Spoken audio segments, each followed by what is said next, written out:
To, assalamu alaikum wa rahmatullahi ta'ala wa barakatuhu. Al'ummar nan gida da fatan mu a gari cikin ƙoshin lafiya alhamdulillah.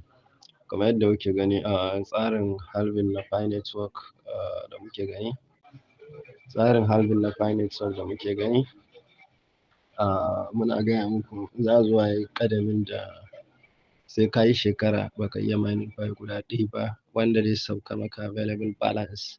Sai an zo an shi zamanin da sai ka yi shekara 5 kana ƙoƙarin mining Pi ƙwaya ɗaya. Har idan mutum ya iya fitar da natija daga tsarin da suka shimfiɗa.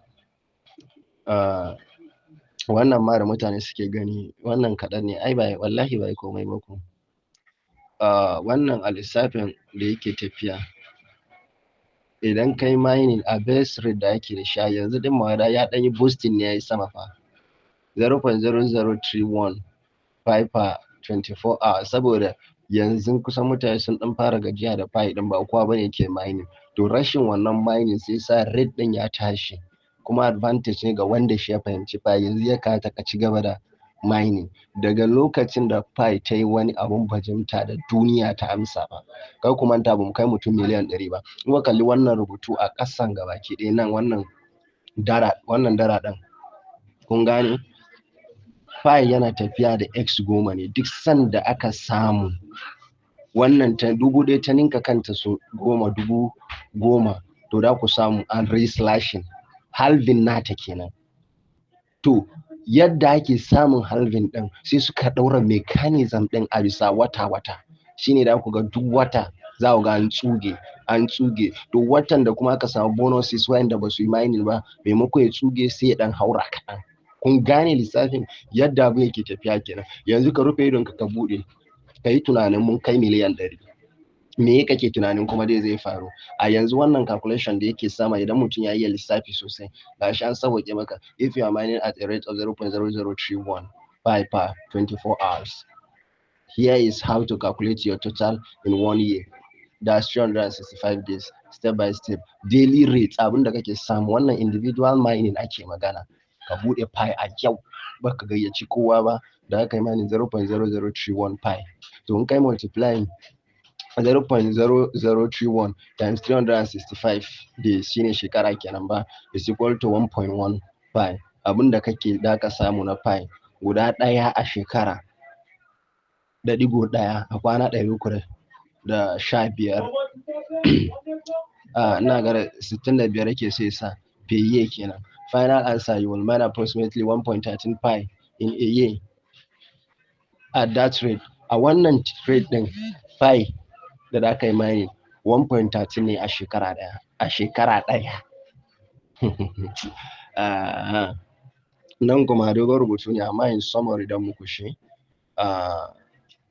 game da wayanda suke wahalan fahimtan bambancin da yake tsakanin private key, passphrase da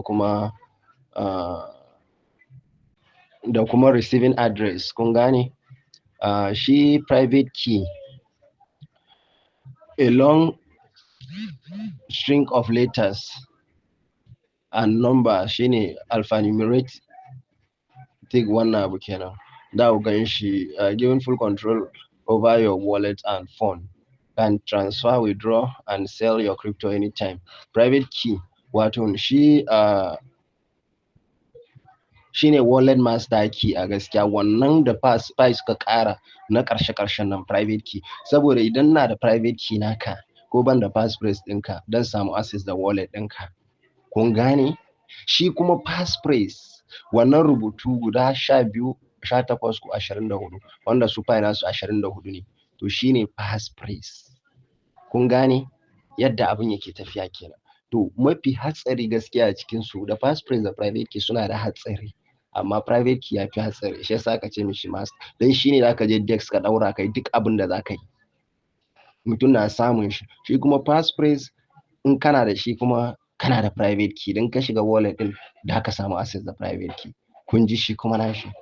To sai receiving address, wannan shi bai da matsala. Wayannan guda biyu iya kai kadai ne ake so kai mu'amala da su, amma receiving address to shine wanda za ka ce turo mun Pi mana, to turo mun address, kaman ce turo ma account number ɗinka, to shine da ka tura maka duk asset da za a sa maka a ciki, ko coin ko ma menene. ta wannan public key ake ce mishi, ko receiving address duk yana iya ɗaukawa. Amma da private key da passphrase ko seed phrase, wannan is for your own personal consumption, ya kai kaɗai ne zaka iya mu'amala da shi. To,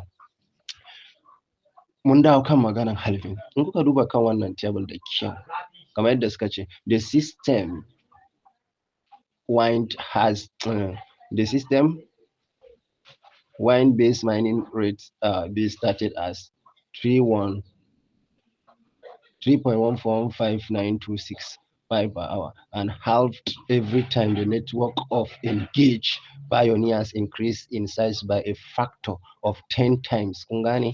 Starting at 1000.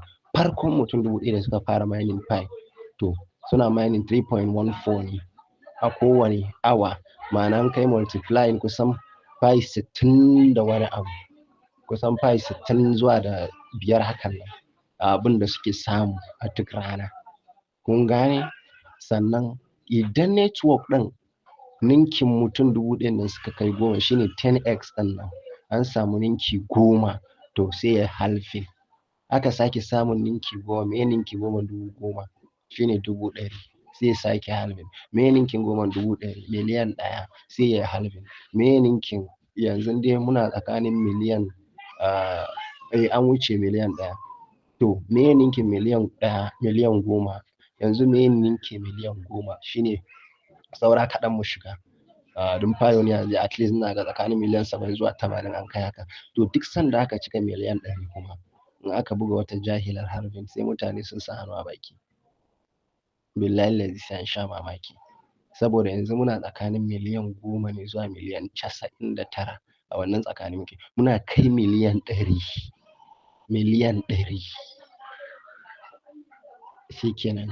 In aka buga wata halving, lokacin duniya sun karɓi pi, miners da yawa sun shigo. Kun ga lissafin ko? A lokacin samun abun ma firi zama da sauƙi ba. Yanzu ka ce miliyan 100 so 10,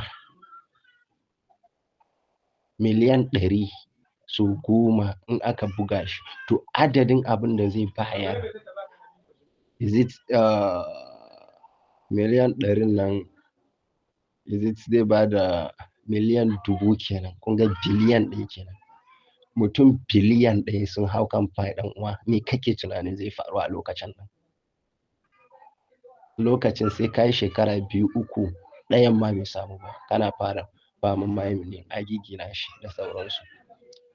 Shine suka ce as listed below there have been 5 halving events thus far. A halin yanzu dai an samu halving gagarumai guda 5, saboda based on number da take tafiya. Kuma ana samun haka ɗin bisa ƙananan da ake na wata-wata shi yake meeting wancan. In kuma abun ya zo dab da adadin mutanen suna kan network ɗin, shine za ku ji irin wannan babban halving da yi na lokaci ɗaya. Kamar na yanzu da ake maganan nan, ba mamaki ko mun kai miliyan 100 kenan. Allah ya taimake mu dai ba mu sa'a. Abubuwan dai sai a hankali.